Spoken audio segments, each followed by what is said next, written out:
Hello mga bata! Kumusta kayo? Naway nasa mabuti kayong kalagayan. Ngayon, sa Mother Tongue Based Multilingual Education, ating aaralin ang paksang, pangalan at tunog ng mga letra o titik. Mga katinig. Katinig B, C, D, F, G at H. Ngunit bago tayo magsimula, huwag kakalimutan i-subscribe ang aking YouTube channel. I-click lang ang red button at ring the bell para sa iba pang mga aralin na ating tatalakay. Meron tayong tatlong layunin para sa aralin ngayon. Una, malaman ang pangalan ng bawat letra, mga katinig. Pakilala ang tunog ng bawat letra at panghuli, masabi ang mga pangalan at tunog ng bawat letra. Halina't magbalik-aral. Nung nakaraan, ating tinalakay ay patungkol sa mga very good, mga patinig. At meron tayong ilang patinig? 5. Very good. Ano-ano nga yun? A, E, I, O, U. Very good. A, E, I, O, U. 5 mga patinig. At sabi nga natin, meron tayong 28 mga titik o letra sa alpabetong Filipino. Kung 5 doon ay mga patinig, 23 naman ay mga katinig. Ang ating alpabeto ay binubuo ng 28 mga letra o titik. 5 patinig at 23 mga katinig. Para sa mga patinig, A, E, I, O, U.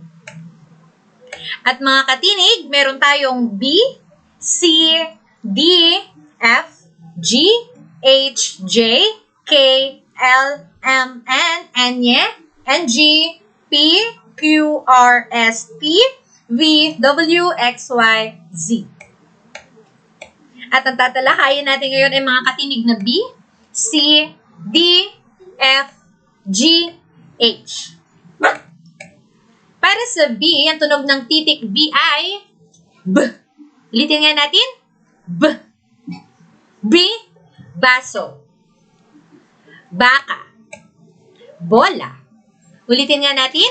Baso, baka, bola. Yan ay titik B. Para naman sa C. Ulitin nga natin. Cake, carrot. Sino siya? Carmela. C. Cake, carrot, Carmela.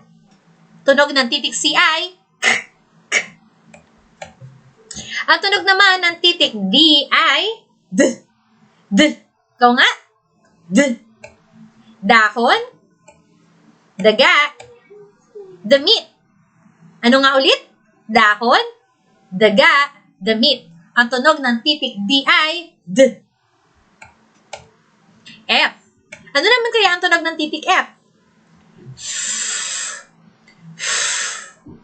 Fiona, fries, fireworks.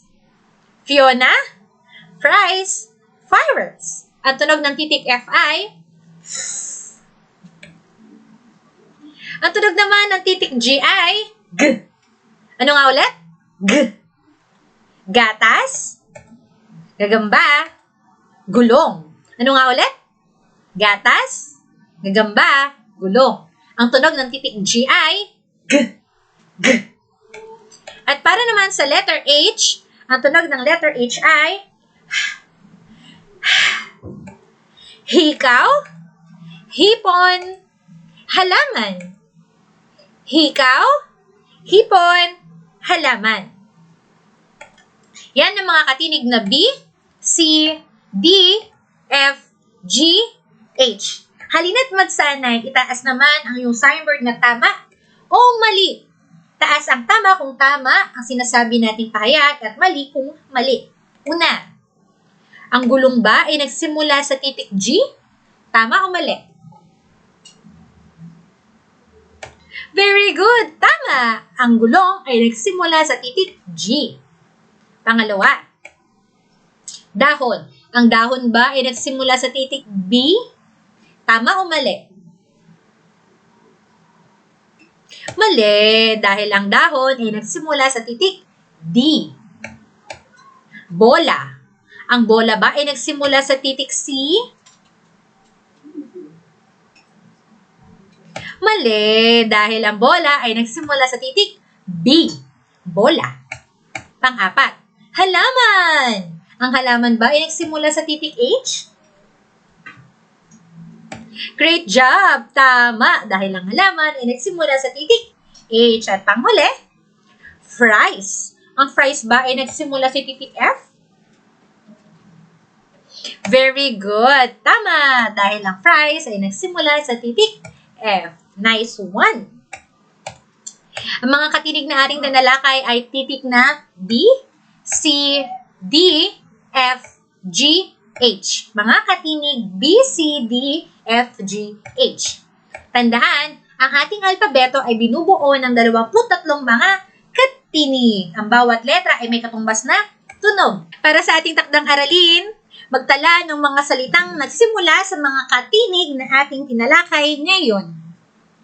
Naway may natutunan kayo sa ating talakayan. Maraming salamat sa iyong pakikinig. Hanggang sa muli. Paalam!